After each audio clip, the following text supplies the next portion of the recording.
ವಿದ್ಯಾರ್ಥಿಗಳು 4 ಗೋಡೆಗಳ ಮಧ್ಯೆ ತರಗತಿ ಕೋಣೆಯಲ್ಲಿ ಥಿಯರಿ ಮೂಲಕ ಪಡೆದ ಜ್ಞಾನ ಪ್ರಾಕ್ಟಿಕಲ್ ಆಗಿ ಕಾರ್ಯರೂಪಕ್ಕೆ ಬರಬೇಕು ಎಂದು ವೇದಿಕೆಯಲ್ಲಿ ಮೈಕ್ ಸಿಗುವಾಗ ಎಲ್ಲರೂ ಕೂಡ ಭಾಷಣ ಬಿಗಿತಾರೆ. ಆದರೆ ಇಂತಹ ಭಾಷಣಗಳು ಎಲ್ಲಾದರೂ ಕೂಡ ಸಾಕಾರಗೊಂಡಿವೆ.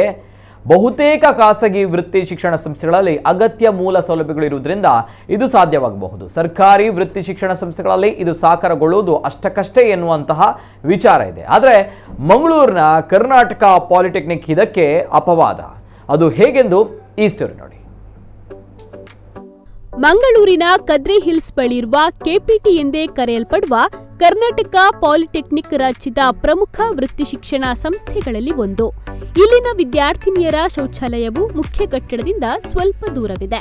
ಶೌಚಾಲಯಕ್ಕೆ ಹೋಗುವ ದಾರಿ ಏರು ತಗ್ಗು ಮತ್ತು ಮಳೆಯ ಸಂದರ್ಭದಲ್ಲಿ ಕೆಸರಿನಿಂದ ಕಾಲೂರುವುದೇ ಕಷ್ಟ ಎಂಬ ಸ್ಥಿತಿಯಲ್ಲಿತ್ತು. ವಿದ್ಯಾರ್ಥಿನಿಯರು ಎಚ್ಚರಿಕೆಯಿಂದ ಸರ್ಕಸ್ ಮಾಡುತ್ತಾ ಹೆಜ್ಜೆ ಹಾಕಬೇಕಿತ್ತು. ಕಳೆದ ಹಲವಾರು ವರ್ಷಗಳಿಂದ ಇದ್ದ ಈ ಸಮಸ್ಯೆಗೆ ಇದೀಗ ಪಾಲಿಟೆಕ್ನಿಕ್ನ ಸಿವಿಲ್ ಇಂಜಿನಿಯರಿಂಗ್ ವಿಭಾಗದ ವಿದ್ಯಾರ್ಥಿಗಳು ತಮ್ಮ ತಾಂತ್ರಿಕ ಜ್ಞಾನವನ್ನ ಬಳಸಿ ಪರಿಹಾರವನ್ನ ಕಂಡುಕೊಳ್ಳುವ ಮೂಲಕ ತಮ್ಮ ಇಂಜಿನಿಯರಿಂಗ್ ಕೌಶಲ್ಯವನ್ನ ಪ್ರದರ್ಶಿಸಿದ್ದಾರೆ.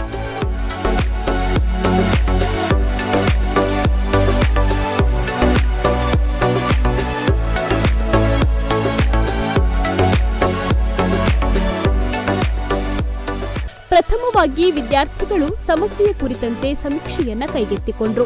ಸಮತಟ್ಟು ಇಲ್ಲದ ಈ ಪ್ರದೇಶದಲ್ಲಿ ನೀರು ಹರಿದು ಹೋಗಲು ಚರಂಡಿ ವ್ಯವಸ್ಥೆಯೂ ಇರಲಿಲ್ಲ. ಹಾಗಾಗಿ ನೀರು ಅಲ್ಲಲ್ಲಿ ನಿಂತು ಕಾಲೂರಿದರೆ ಜಾರುವ ಸ್ಥಿತಿ ಕೂಡ ಇತ್ತು. ಇದೆಲ್ಲವನ್ನ ಮನಗಂಡು ಪರಿಹಾರ ಕಂಡುಕೊಳ್ಳಲು ಅಧ್ಯಯನವನ್ನ ನಡೆಸಿದ್ರು. ಕೆಪಿಟಿಯಲ್ಲಿ ಕಾಂಕ್ರೀಟ್ ಕ್ಯೂಬ್ ಮತ್ತು ಬ್ಲಾಕ್ಗಳ ಗಟ್ಟಿತನವನ್ನ ಪರೀಕ್ಷಿಸಿ ವರದಿ ನೀಡುವ centre for continuing technical education CCTEC ಘಟಕ ಕಾರ್ಯಾಚರಿಸುತ್ತಿದ್ದು, ಇಲ್ಲಿಗೆ ಬರುವ ಕಾಂಕ್ರೀಟ್ ಕ್ಯೂಬ್ ಮತ್ತು ಬ್ಲಾಕ್ಗಳನ್ನು ಪರೀಕ್ಷೆಯ ಬಳಿಕ ಕೆಪಿಟಿಯ ಆವರಣದಲ್ಲಿ ಎಸೆಯಲಾಗುತ್ತದೆ. ಇದರಿಂದ ಕಾಂಕ್ರೀಟ್ ತ್ಯಾಜ್ಯದ ದೊಡ್ಡ ರಾಶಿಯೇ ಉಂಟಾಗಿ ಪರಿಸರ ಮಾಲಿನ್ಯಕ್ಕೂ ಕಾರಣವಾಗಿತ್ತು. ಹಾಗಾಗಿ ಇದಕ್ಕೂ ಒಂದು ಪರಿಹಾರ ಬೇಕಿತ್ತು. ವಿದ್ಯಾರ್ಥಿಗಳು ಈ ಕಾಂಕ್ರೀಟ್ ತ್ಯಾಜ್ಯದಿಂದ ಇಂಟರ್ಲಾಕ್ ತಯಾರಿಸಿ ಅದನ್ನ ವಿದ್ಯಾರ್ಥಿನಿಯರ ಶೌಚಾಲಯಕ್ಕೆ ಹೋಗುವ ದಾರಿಗೆ ಬಳಸಿಕೊಳ್ಳಲು ತೀರ್ಮಾನಿಸಿ ಎರಡೂ ಸಮಸ್ಯೆಗಳಿಗೆ ಏಕಕಾಲದಲ್ಲಿ ಪರಿಹಾರವನ್ನ ಕಂಡುಕೊಳ್ಳಲು ನಿರ್ಧರಿಸಿದರು. ಈ ಪ್ರಾಜೆಕ್ಟ್ ತಗೊಂಡಿರೋ ಉದ್ದೇಶ ಏನಂದರೆ, ಯಾವಾಗಲೂ ಪುಸ್ತಕದ ಬದನೆಕಾಯಿಯನ್ನೇ ನಾವು ಮಕ್ಕಳಿಗೆ ಪಾಠ ಮಾಡ್ತಿದ್ವಿ. ಅಂದರೆ ಪುಸ್ತಕದಲ್ಲಿ ಇರೋದಷ್ಟೇ ಅವ್ರಿಗೆ ಅರ್ಥ ಆಗ್ತಿತ್ತು. ನಮ್ಮ ಈ ಪ್ರಾಜೆಕ್ಟ್ನ ಉದ್ದೇಶ ಏನಂದರೆ, ಮಕ್ಕಳಿಗೆ ಲೈವ್ ಆಗಿ ಹೇಗೆ ಕಾಂಕ್ರೀಟ್ ಮಾಡೋದು, ಆಮೇಲೆ ಈ ಪ್ರಾಜೆಕ್ಟಲ್ಲಿ ಎಸ್ಪೆಷಲಿ ಆಗಿ ಹೇಗೆ ಬ್ಲಾಕ್ಸನ್ನು ಮಾಡೋದು, ಬ್ಲಾಕ್ಸನ್ನು ನಾವೇ ಮಿಕ್ಸ್ ಮಾಡಿ ಅವರಿಗೆ ನಮಗೆ ಬರುವಂಥ ವೇಸ್ಟ್ ಕಾಂಕ್ರೀಟ್ ಅಂದರೆ ಟೆಸ್ಟಿಂಗಿಗೆ ಬರುವಂಥ ಕ್ಯೂಬ್ಸನ್ನು ಪುಡಿ ಮಾಡಿ ಅದರಿಂದ ಬಂದ ಪ್ರಾಡಕ್ಟಲ್ಲಿ ನಾವು ಈ ಬ್ಲಾಕ್ಸನ್ನು ಮಾಡಿರೋದು. ಅದೊಂದು ಲೈವ್ ಎಕ್ಸಾಂಪಲ್ ಅವ್ರಿಗೆ ಸಿಕ್ತು. ಆಮೇಲೆ ಆ ವೇಸ್ಟ್ ಪ್ರಾಡಕ್ಟ್ನ ಎಲ್ಲಿ ಹಾಕೋದು, ಯಾವಾಗಲೂ ಹುಡಿಯಾದಂಥ ಬ್ಲಾಕ್ಸ್ನ ಎಲ್ಲಿ ಹಾಕೋದು ಅನ್ನೋ ಒಂದು ಪ್ರಶ್ನೆಗೆ ನಮಗೆ ಉತ್ತರವಾಗಿ ಈ ಪ್ರಾಜೆಕ್ಟ್ನನ್ನು ಮಾಡಿರೋದು. ಇದು 20 ಮೀಟರ್ ಉದ್ದ ಇದೆ, 3 ಮೀಟರ್ ಅಗಲ ಇದೆ ಈ ರೋಡು. ಇದರಲ್ಲಿ ಏನು ಕಷ್ಟ ಆಗ್ತಿತ್ತಂದರೆ, ನಮ್ಮ ಹೆಣ್ಮಕ್ಳಿಗೆ ಟಾಯ್ಲೆಟ್ಗೆ ಹೋಗಲಿಕ್ಕೆ ಈ ರೋಡ್ ಪ್ರಾಪರ್ ಆಗಿರಲಿಲ್ಲ. ವಿಸ್ತಾರವಾಗಿ ಮಕ್ಕಳಿಗೆ ತಿಳಿಸ್ಕೊಟ್ಟು ಮಕ್ಕಳ ಕೈಯಲ್ಲೇ ಪ್ರತಿಯೊಂದನ್ನು ಮಾಡಿಸಿರೋದು. ಸೊ ಇದೊಂದು ಒಳ್ಳೆಯ ಅವಕಾಶ. ನಮ್ಮ ಮಕ್ಕಳು ತುಂಬ ಸಪೋರ್ಟಿವ್ ಆಗಿದ್ದರು, ತುಂಬ ಹಾರ್ಡ್ ವರ್ಕ್ ಮಾಡೋದ್ರಿಂದಾಗಿ ಈ ಪ್ರಾಜೆಕ್ಟ್ ಸಕ್ಸಸ್ ಆಗಲಿಕ್ಕೆ ಕಾರಣ ಆಯಿತು. ಇಂಟರ್ಲಾಕ್ ತಯಾರಿಸಲು ವಿದ್ಯಾರ್ಥಿಗಳು ಕಾಂಕ್ರೀಟ್ ತ್ಯಾಜ್ಯದ ಮರುಬಳಕೆಯ ಬಗ್ಗೆ, ಕಾಂಕ್ರೀಟ್ ಮಿಶ್ರಣ ಅನುಪಾತದ ಬಗ್ಗೆ ಹಲವು ಪ್ರಯೋಗಗಳನ್ನು ನಡೆಸಿದರು. ಅಂತಿಮವಾಗಿ 40% ಕಾಂಕ್ರೀಟ್ ತ್ಯಾಜ್ಯ ಮತ್ತು 60% ಫ್ರೆಶ್ ಸಿಮೆಂಟ್, ಜಲ್ಲಿಕಲ್ಲು ಮತ್ತು ಮರಳು ಬಳಕೆ ಮಾಡುವ ತೀರ್ಮಾನಕ್ಕೆ ಬಂದು ಗಟ್ಟಿಮುಟ್ಟಾದ ಇಂಟರ್ಲಾಕ್ ಅನ್ನು ತಯಾರಿಸಿದರು. ಬಳಿಕ ಶೌಚಾಲಯಕ್ಕೆ ಹೋಗುವ ದಾರಿಯನ್ನ ಸಮತಟ್ಟು ಮಾಡಿ ಅದಕ್ಕೆ ರಸ್ತೆಯ ರೂಪ ಕೊಟ್ಟು 20 ಮೀಟರ್ ಉದ್ದ ಮತ್ತು 3 ಮೀಟರ್ ಅಗಲಕ್ಕೆ ಇಂಟರ್ಲಾಕ್ ಅನ್ನ ಅಳವಡಿಸಿದ್ರು. ಜೊತೆಗೆ ಚರಂಡಿಯನ್ನು ನಿರ್ಮಾಣ ಮಾಡಿ ಸಂಚಾರ ಯೋಗ್ಯ ರಸ್ತೆಯನ್ನಾಗಿಸಿದ್ರು. 2500ಕ್ಕೂ ಅಧಿಕ ಇಂಟರ್ಲಾಕ್ ಅನ್ನ ಇಲ್ಲಿ ಬಳಕೆ ಮಾಡಲಾಗಿದೆ. ಇದು ಆ್ಯಕ್ಚುಲಿ ನಮ್ಮಲ್ಲಿ ಕಾರ್ಪೊರೇಷನ್ದ ಸುಮಾರಷ್ಟು ಕ್ಯೂಬ್ಸ್ಗಳು ಬರ್ತವೆ. ಆ ಕ್ಯೂಬ್ಸ್ಗಳನ್ನು ನಾವು ಕ್ರಷ್ ಮಾಡಿದ ಮೇಲೆ ಆ ಡೆಬ್ರೀಸನ್ನು ಇಲ್ಲಿ ಬಿಸಾಡೋದೇ ಒಂದು ದೊಡ್ಡ ಸಮಸ್ಯೆ ಆಗಿರ್ತದೆ. ಅದು ಒಂದು ಕಡೆ ಬಿಸಾಡಿದ ಮೇಲೆ ಅಲ್ಲಿ ಏನೂ ಬೆಳೆಯುವುದಿಲ್ಲ ಮತ್ತು ಅದನ್ನು ಹ್ಯಾಂಡಲ್ ಮಾಡೋದು ತುಂಬ ಕಷ್ಟ ಆಗುತ್ತೆ. ಹೀಗಾಗಿ ನಾವೇನು ಮಾಡಿದ್ದೀವಿ ಅಂದರೆ, ಈ ಕ್ರಶ್ ಮಟೀರಿಯಲನ್ನು ಮಕ್ಕಳಿಗೆ ಅದನ್ನು ಕ್ರಷ್ ಮಾಡಿ ಪುನಃ ಕ್ರಷ್ ಮಾಡಿಕೊಂಡು ಪುನಃ ಅದು ಸೆಪ್ರೇಟ್ ಮಾಡಿಕೊಂಡು ಆ ವೇಸ್ಟ್ ಮಟೀರಿಯಲನ್ನು ಪುನಃ ಬಳಕೆ ಆಗುವಂತೆ ಮಾಡೋದು ಇದೊಂದು ಉದ್ದೇಶ ಆಗಿತ್ತು. ಮತ್ತು ಇಲ್ಲಿ ಒಂದು ಸಮಸ್ಯೆ ಇತ್ತು. ಈ ಸಮಸ್ಯೆ ಏನು ಅಂದರೆ, ಇಲ್ಲಿ ಎಲ್ಲ ನೀರೆಲ್ಲ ನಿಂತ್ಕೊಳ್ತಿತ್ತು. ಸೊ ಅವ್ರ ಮಕ್ಕಳು ಹೇಳ್ತಾರೆ ಆಮೇಲೆ ನಿಮಗೆ ಅದು ಆ ಮಟೀರಿಯಲನ್ನು ನಾವು ಯೂಸ್ ಮಾಡಿಕೊಂಡು ಫ್ರೆಶ್ ಮಟೀರಿಯಲ್ ಮಿಕ್ಸ್ ಡಿಸೈನ್ ಮಾಡಿದ್ದೀವಿ. ಮಿಕ್ಸ್ ಡಿಸೈನ್ ಮಾಡಿ ಮಕ್ಕಳಿಗೆ ನಾವು ಟ್ರೈನ್ ಮಾಡಿದ್ದೀವಿ. ಮಕ್ಕಳೇ ಅವರು ಸ್ವತಃ ಅವರು ಮಿಕ್ಸ್ ಡಿಸೈನ್ ಮಾಡಿಕೊಂಡು ಅದರದ್ದೆಲ್ಲ ಟೆಸ್ಟಿಂಗ್ ಎಲ್ಲ ಮಾಡಿಕೊಂಡು ನಮಗೆ ಬೇಕಾಗಿರೋ ಸ್ಟ್ರೆಂತನ್ನು ಅಚೀವ್ ಮಾಡಿಕೊಂಡು ಅವರು ಈ ಒಂದು ಪಾತ್ವೆ ಮಾಡಿದ್ದಾರೆ.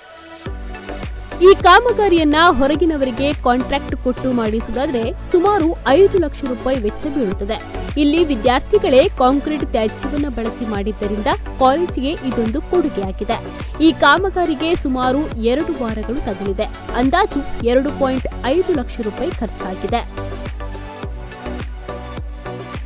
ಬಾಲಕಿ ಬಹಿರ್ದಿಶ ಪಥ, ಹಾಗಂದರೆ ಹುಡುಗಿಯರು ಶೌಚಾಲಯಕ್ಕೆ ಹೋಗುವ ಸಾಧ್ಯ ಅಂತ ನಾವು ಇದನ್ನು ಏಕೆ ಮಾಡಿದ್ವಿ ಅಂದರೆ, ಫಸ್ಟ್ ಆಫ್ ಆಲ್ ಇಲ್ಲಿ ನಮಗೆ ಹೋಗಲಿಕ್ಕೆಲ್ಲ ಆಗ್ತಿರಲಿಲ್ಲ. ಅಂದರೆ ನೀರಲ್ಲಿ ಇತ್ತು, ಮತ್ತು ನಮಗೆ ಹುಲ್ಲೆಲ್ಲ ತುಂಬ ಇತ್ತು, ಹೋಗಲಿಕ್ಕೆ ಒಂದು ಸ್ವಲ್ಪ ಸಹ ಆಗ್ತಿರಲಿಲ್ಲ.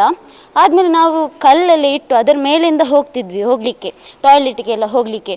ಸೊ ನಮಗೆ ಹುಡುಗಿಯರಿಗೆ ತುಂಬ ಕಷ್ಟ ಆಗ್ತಿತ್ತು ಬರಲಿಕ್ಕಾಗಿ ಹೋಗಲಿಕ್ಕಾಗಲಿ. ಹಾಗಾಗಿ ನಾವು ಈ ಪಾತ್ವೆಯನ್ನು ಮಾಡಿದ್ವಿ.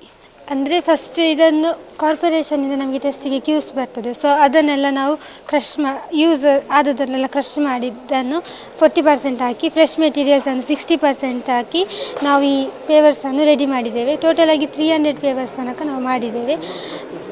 ನಾವು ಇದನ್ನೆಲ್ಲ, ಈ ಜಾಗ ಫುಲ್ ಲೆವೆಲ್ ಇರಲಿಲ್ಲ, ಸೊ ಇದನ್ನೆಲ್ಲ ಲೆವೆಲ್ ಮಾಡಿಕೊಂಡು ಸರ್ವೆ ಮಾಡಿ ನಮ್ಮದೇ ಆದಂಥ ಸರ್ವೆಗಳಲ್ಲೆಲ್ಲ ಡ್ರಾಯಿಂಗ್ ಮಾಡಿ, ಸೊ ಈ ಪಾತ್ರೆಯಲ್ಲಿ ಟೋಟಲಾಗಿ 2500 ಪೇವರ್ಸ್ ಯೂಸ್ ಆಗಿದೆ.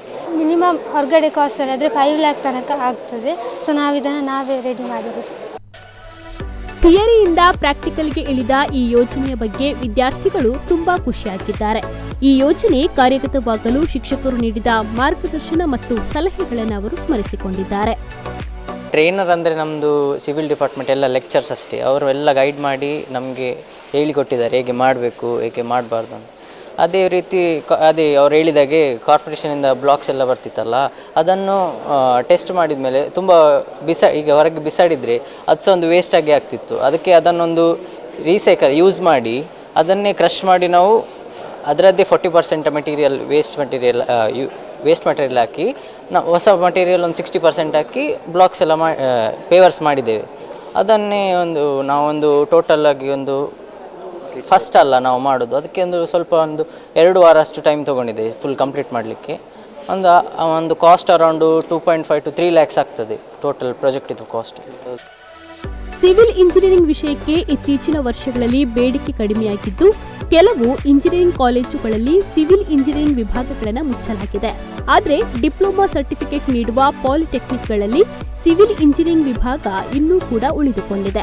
ಮಂಗಳೂರಿನ ಕೆಪಿಟಿಎಲ್ ಅಂತೂ ಈ ವಿಭಾಗ ಜೀವಂತವಾಗಿದೆ ಅನ್ನೋದಕ್ಕೆ ಇದೊಂದು ಜ್ವಲಂತ ನಿದರ್ಶನ.